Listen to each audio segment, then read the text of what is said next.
Bryan, how was your bye week? Well, I'll let you know tonight after Monday Night Football. Fair enough. In the college ranks, which game was your favorite? Oh my goodness. Well, the Ohio State-Oregon game obviously was very entertaining. Got a chance to hang out for that one. Iowa State game was good. Trying to think what else I watched right off the top. Alabama was very interesting again. But I would say obviously it was the headliner, and then I liked the way that the K-State Colorado game obviously finished up late on Saturday night too. You mentioned that Ohio State-Oregon game, and I think a lot of people are touting it as, hey, look at what Dan Lanning's doing in stockpiling talent up there in Eugene, recruiting, at a top, maybe not quite top 5 level, but certainly top 10 level up at Oregon. How much of that win was Oregon and its talent? How much of that loss was Ryan Day just can't win the big one?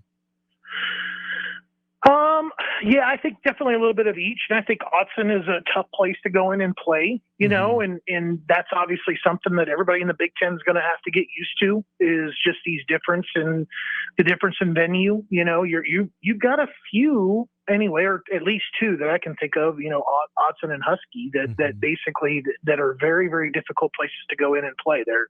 They're extremely loud. And obviously then you got the difference in the time zones. There's a little bit of a difference. It's easier going right to left than it is left to right.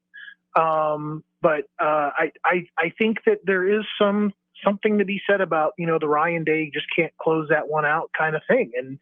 And I thought it was really interesting because I saw it a couple of times. I loved the breakdown somebody put up there too about how Dan traded basically the illegal participation, for 4 seconds on the game clock.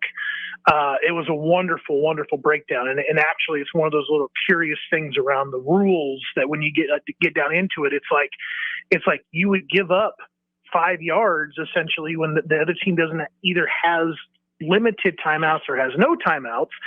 And then you get that chance to basically get that clock to start.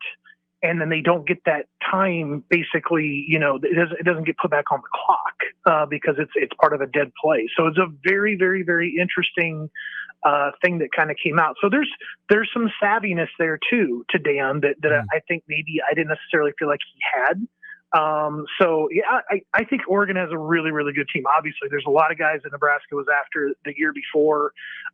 Nebraska played against Gabriel when he was at OU. So yeah, there's definitely some talent up there, and it's going to be interesting to see how things kind of move forward, because I think Oregon had the top rated class in the nation last year. They got one of the better ones this year. So he's definitely stockpiling a lot of talent up there. Speaking of stockpiling talent, Bryan, I really liked your 3 and out from Wednesday where you wrote about the Rola effect, right? I think most people would say, oh, you're talking about Dylan Rola, his impact on the Huskers. No, you're talking about Dayton Rola, his younger brother down there at Buford, throwing a touchdown to Jordan Allen that's been going viral. How much of an opportunity did Nebraska miss with Dylan Rola to use that quote-unquote Rola effect? And how are they learning with that and Dayton Rola already being in the fold? Yeah, I mean, I think I kind of phrased it as like that wave of, recruits that Nebraska kind of hoped to capitalize and follow, Dylan to Lincoln, crashed on the shore. And it was not a fruitful kind of thing. I mean, there was no time. I mean, you got him in December. He had months, leading up to a signing day, or when he flipped to Nebraska to recruit a number of kids to Athens. And get him on the Georgia, commitment list, or at least get him warmed up to Georgia for the next year's class or the year after. And that's kind of where he met David Sanders Jr. So there was, look, Nebraska tried. They tried to reach back out to Ryan Wingo. Hey, guess what? We got the signal caller. Come on over. And it was just too late. There just wasn't enough time to maneuver. Now you have Dayton. He's not the 5-star guy, but look, he is coming into his own. I mean, he had the big pass to Jordan Allen a week ago. He had a couple to the Ole Miss commitment the other night. He is definitely a leader when it comes to watching the film, of that team and understanding what they're trying to do there at Buford. They're in the title hunt again to go win state. They're one of the top rated teams in the nation, despite the one loss they started out with. He's got them rolling. I mean, they don't have the same identity, like they did when Dylan was there. But that's what it comes down to when it comes to just being a great leader. You deal with the things that you can do, and you don't focus on the things that you can't. And you go out there and manage the game, a la Trent Diller, to kind of drop somebody else that didn't have, great arm talent. He could go out there and manage a game though, because when you had that defense, you didn't need to go out there and put up 35 points. You had to put up 20 because the other team wasn't going to put up 21. So that's a difference, I think, here. And I think Dayton's going to continue to get better. I mean, obviously the arm talent is there. He just hasn't had a lot of time in the cockpit, and just he'll get that. And I think Nebraska fans should be really excited because obviously it's paid off here a little bit. Jordan Allen picks up an offer. His teammate follows him there, the 2026 defensive lineman, the 4-star. I think he'll continue to have more people to suggest to Nebraska, about guys that they should take a look at. And that is how that kind of came to be with Jordan Allen. It was really on a suggestion from Dayton. So you invoke the name Trent Diller. Is that you prognosticating that Dayton will be a UAB football head coach at some point down the line?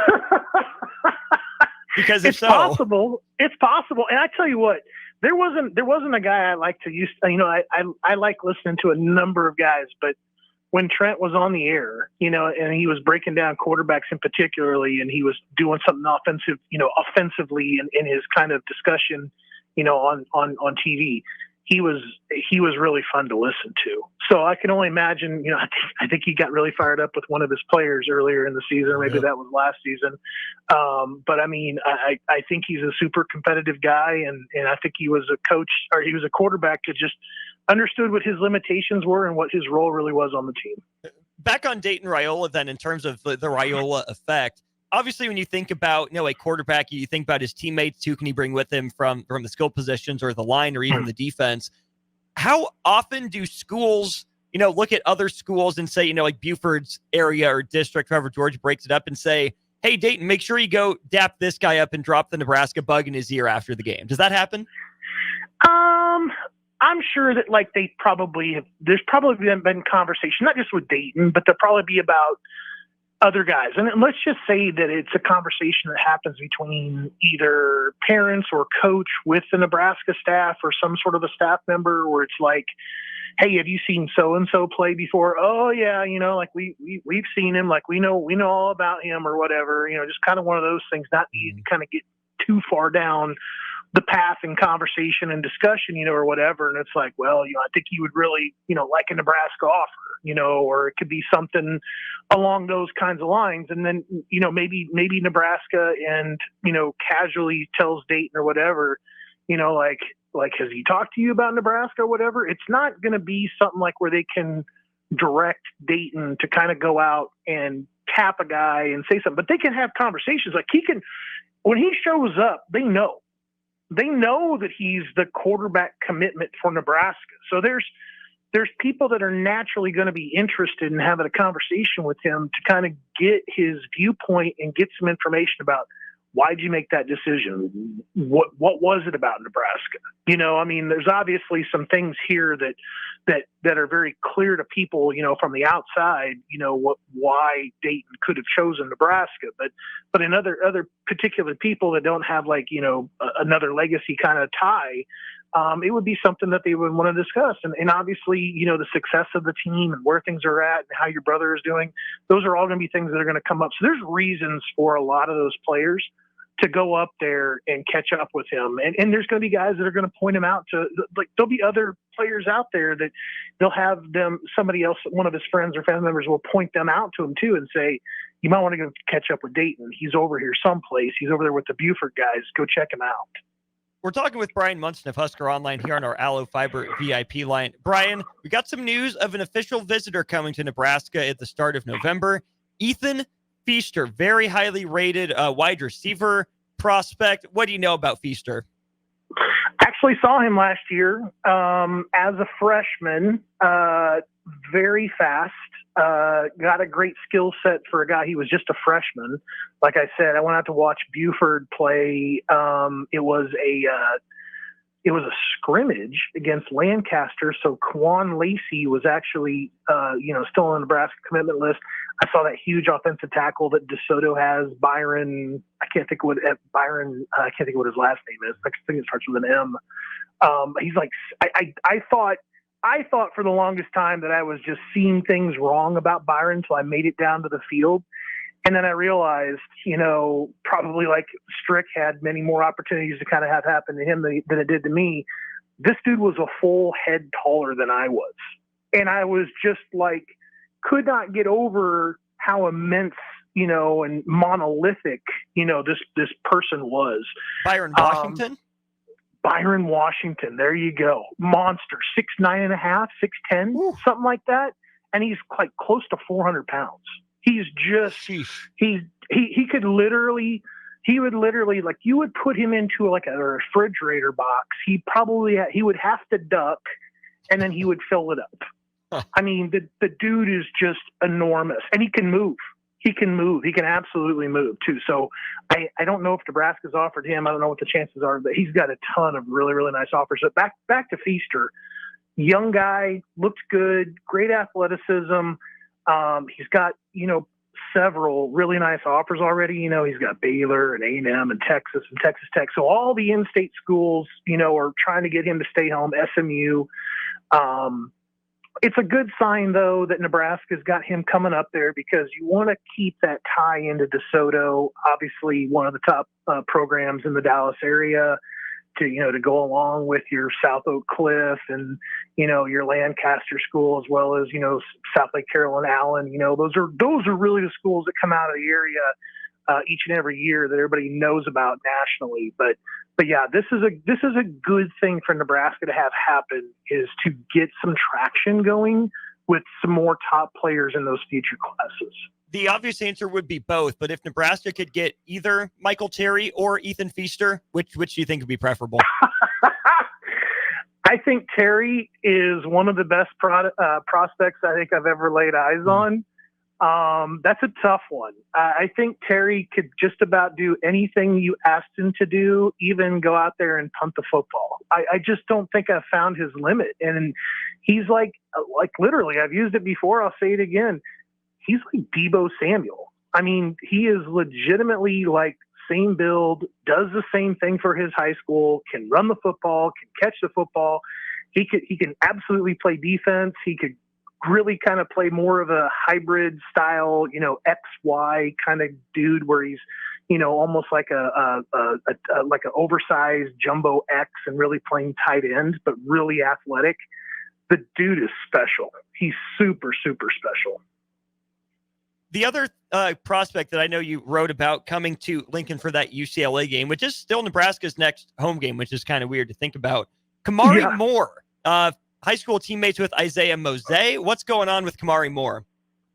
Yeah, Kamari decommitted from Oklahoma at the end of September, and he had been committed to Oklahoma for 15, 16 months. And really, I mean, Nebraska was in a pretty good position with him when he decided to go ahead and jump into the OU class.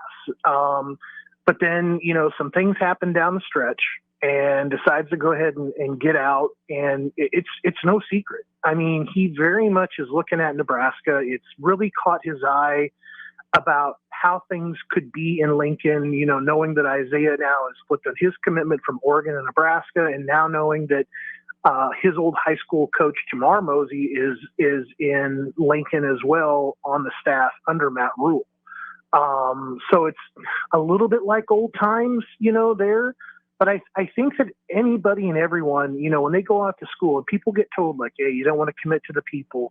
But I think as everybody would kind of say, it's one of those kind of creature comfort things that makes you forget about the hundreds of miles away that you are away from home when you have some people there that you can trust. And it's clear to me that Moore really understands that and feels that when it comes to Isaiah and his dad being there in Lincoln. And that's why Nebraska's in such a great spot with him. And it would be a position that Nebraska doesn't have in its class already, right? He'd fill a little bit of a hole. I do, because I think that there's a lot of size comparison between Tyson Terry and Nash Hutmacher, but I think Nash has got, even though they're both got that wrestling pedigree thing going for them, I still have always kind of viewed Tyson as more of a natural 3.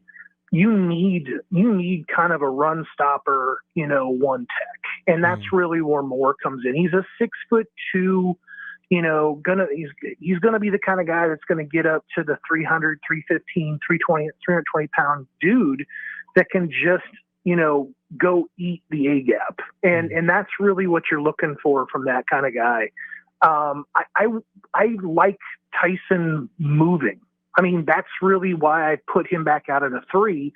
I want him to go start working on a guard and just make it the guard's like longest afternoon ever. When he sees Tyson Terry across from him, he knows he can't take a play off because Tyson's going to move. Tyson's going to challenge him. Tyson's going to get upfield and get vertical on that guy.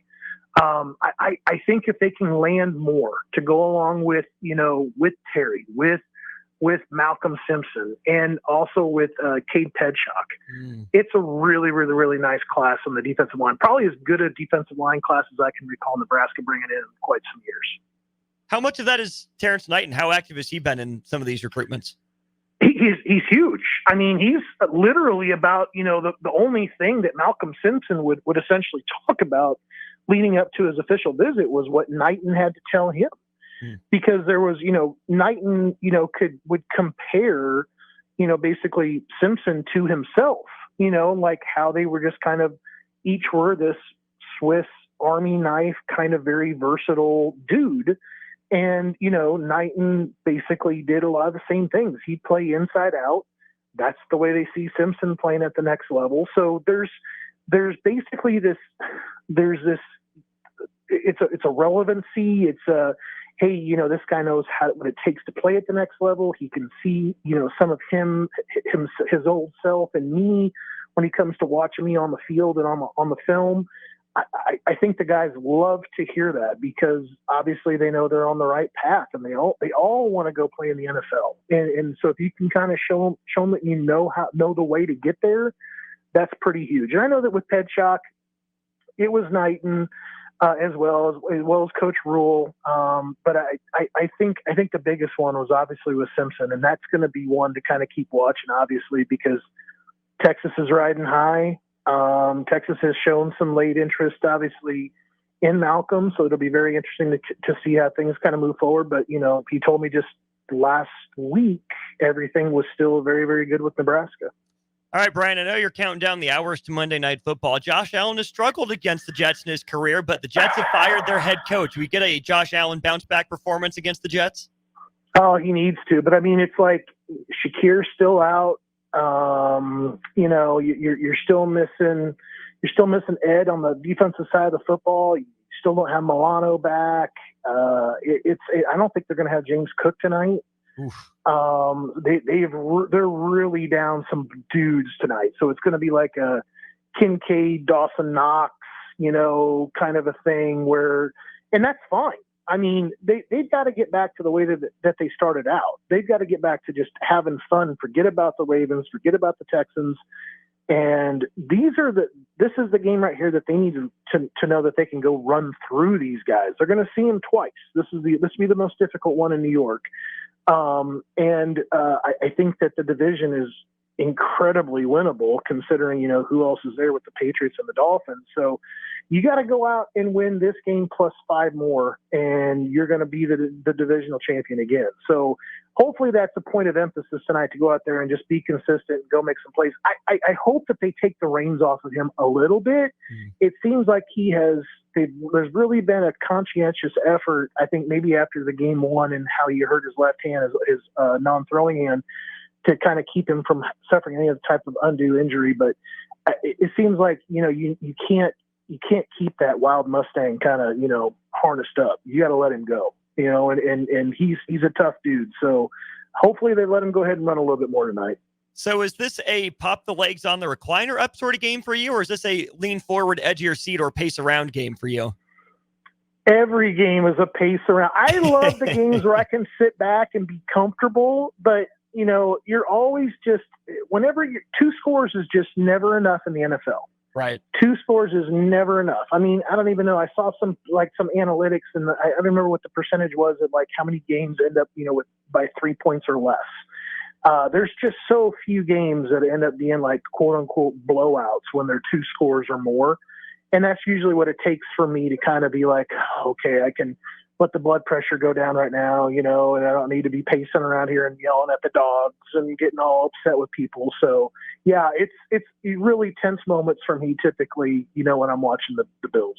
All right. Well, keep that heart rate down, get those steps up above over 10,000. Enjoy it. And we'll talk to you soon, Bryan. I'm going to go work out right now. Just get some of that energy out of me right now. Perfect. Thanks, Bryan. Appreciate it. See ya. Bye.